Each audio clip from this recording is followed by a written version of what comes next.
Peter. Caroline, I can ask you very quickly, just following up on the question on immigration first. President Trump, during the course of the campaign in 2024, said the following about illegal immigration. He said, they're going back home where they belong, and we start with the criminals. There are many, many criminals. NBC News has learned that ICE arrested 1,179 undocumented immigrants on Sunday, but nearly half of them, 566 of the migrants, appear to have no prior criminal record besides entering the country illegally. Is the president still focused exclusively, which is a civil crime, it's not criminal? It's a federal crime. So I'm asking though, he said he was going to focus on those violent offenders first. So is violent offenders no longer the predicate for these people to be deported? The president has said countless times on the campaign trail, I've been with him at the rallies, I know you've been there covering them too, Peter, that he is focused on launching the largest mass deportation operation in American history of illegal criminals. And if you are an individual, a foreign national, who illegally enters the United States of America, you are, by definition, a criminal, and so therefore you are subject to deportation. I apologize for interrupting. So to be clear, it's not violent criminals do not receive precedence in terms of the deportations taking place. The president has also said two things can be true at the same time. We want to deport illegal criminals, illegal immigrants from this country, but the president has said that, of course, the illegal criminal drug dealers, the rapists, the murderers, the individuals who have committed heinous acts on the interior of our country and who have terrorized law-abiding American citizens, absolutely, those should be the priority of ICE, but that doesn't mean that the other illegal criminals who entered our nation's borders are off the table. Understood. Then let me ask you a separate question about the confusion that still exists across the country right now as it relates to the freeze or the pause as it's described. President Trump, of course, ran one of the key policy items was that he was going to lower prices, lower the cost of everything from groceries, as he often said. But in many of the cases, it would seem that some of these moves could raise prices for real Americans on everything from low-income heating, that program, child care programs. Will nothing that the president's doing here in terms of the freeze in these programs raise prices on ordinary Americans? What particular actions are you referring to that I'm referring to LHEAP right now. That's the low-income heating program, for example. We can talk about, there's no clarity, so I could refer to a lot of them. We don't know what they are specifically. Can you tell us that LHEAP is not one of those affected? So you're asking a hypothetical based on programs that you can't even identify. No, I just identified. What I can tell you just is that since you guys haven't identified, let's do it together just for Americans at home. Medicaid, is that affected? I gave you a list of examples: Social Security, Medicare, welfare benefits, food stamps that will not be impacted by this federal pause. I can get you the full list after this briefing from the Office of Management and Budget. But I do want to address the cost cutting because that's certainly very important and cutting the cost of living in this country. President Trump has taken historic action over the past week to do that. He actually signed a memorandum to deliver emergency price relief for American families, which took a number of actions. I can walk you through those. He also repealed many onerous Biden administration regulations. We know over the past 4 years, American households has been essentially taxed $55,000 in regulations from the previous administration. President Trump, with the swipe of his pen, rescinded those, which will ultimately put more money back in the pockets of the American people. So deregulation is a big deal. And then when it comes to energy, I mean, the president signed an executive order to declare a national energy emergency here at home, which is going to make America energy dominant. We know that energy is one of the #1 drivers of inflation. And so that's why the president wants to increase our energy supply to bring down costs for Americans. The Trump energy boom is incoming, and Americans can expect that. Please share that out. Thank you. Caroline, I think some of the confusion may be here with this pause on federal funding. You've made it clear you're not stopping funds that go directly to individuals, but there certainly are lots of organizations that receive funding and then may pass along a benefit. Meals on Wheels, for one. They provide meals for over 2.2 million seniors. What is the president's message to Americans out there, many of whom supported him and voted for him, who are concerned that this is going to impact them directly, even if, as you said, the funding isn't coming directly to their wallet? I have now been asked and answered this question 4 times. To individuals at home who receive direct assistance from the federal government, you will not be impacted by this federal freeze. In fact, OMB just sent out a memo to Capitol Hill with Q&A to clarify some of the questions and the answers that all of you are asking me right now. Again, direct assistance will not be impacted. I've been asked and answered about this OMB memo. There's many other topics of the day. Jackie Heinrich. Indirect assistance, Caroline, if it's going to another organization and then trickling down.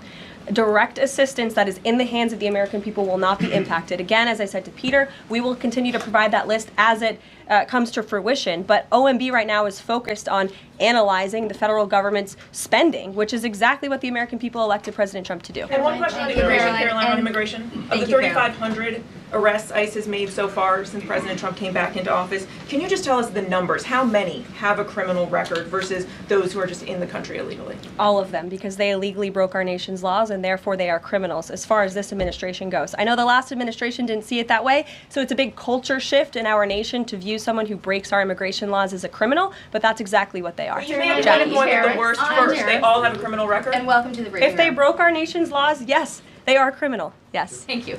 On stripping security details for figures like John Bolton, Pompeo, Brian Hook, Senator Tom Cotton said that he's seen the intelligence and the threat from Iran is real for anyone who played a role in the Soleimani strike. He voiced concern it wouldn't just impact those individuals, but potentially their family, innocent bystanders, friends, anyone who's near them when they're out in public. Is the president open to reconsidering his decision?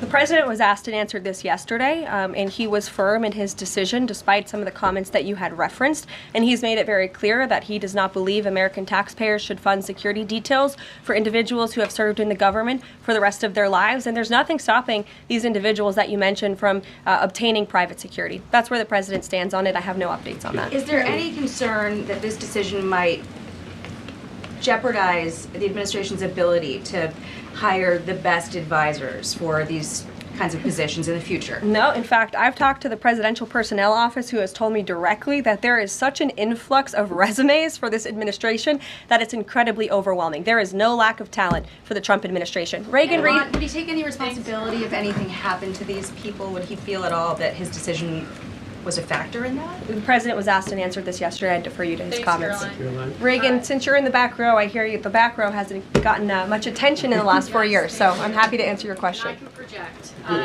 Does the president intend to permanently cut off funding to NGOs that are bringing illegal foreign nationals to the country, such as Catholic Charities? I am actually quite certain that the president signed an executive order that did just that, and I can point you to that. One more, Caroline. President Trump issued an executive order on increased vetting for refugees in visa applications. Right. Part of that order was considering an outright ban for countries that have deficient screening processes.